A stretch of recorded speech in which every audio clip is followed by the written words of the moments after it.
I marvel that ye are so soon removed from him that called you into the grace of Christ, unto another gospel, which is not another. But there be some that trouble you, and would pervert the gospel of Christ.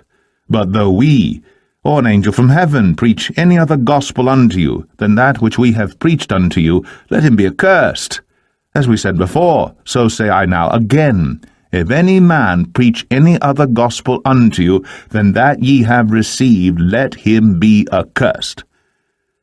Another day, another brain-dead statement from Pope Francis. During a meeting with a Catholic fact-checking group, the Pope said people who push corona jab misinformation are violating the human rights of others. Quote, "We can hardly fail to see that these days, in addition to the pandemic, an infodemic is spreading, a distortion of reality based on fear, which in our global society leads to an explosion of commentary on falsified, if not invented, news. What a load of old bollocks. Who's been spreading fear over the past 2 years to distort reality? Who lobbied for all the indignities and devastation of lockdown by weaponizing fear to distort reality? The British government, aided by its allies in the media, literally admitted that they overhyped the threat of the virus, weaponized behavioral psychology using, quote, unethical and totalitarian methods in order to make people constantly afraid, living in fear, so they'd conform. Again, they admit all that. So who's responsible for spreading fear? Oh, but the fact-checkers. In almost every case, fact-checkers are partisan hacks posing as neutral observers. They only ever fact-check one side. Where were the fact-checkers when ITV lied in claiming that 90% of COVID patients were unvaccinated? Where were the fact-checkers when authorities in Hamburg falsely claimed the unvaccinated represented 95% of COVID cases? Where were the fact-checkers when evidence emerged that the virus had leaked from the Wuhan lab? I'll tell you where they were, dismissing that as a disinformation, fake news conspiracy theory like the rest of the media. Banning and censoring prominent voices trying to blow the whistle on the factual basis of that very same claim. Facilitating one of the biggest cover-ups in recent history. But it's no surprise that the Pope is once again being used as a mouthpiece for censorship, given his less than stellar understanding of free speech. Recall last year, he also demanded big tech censor conspiracy theories, fake news and hate speech,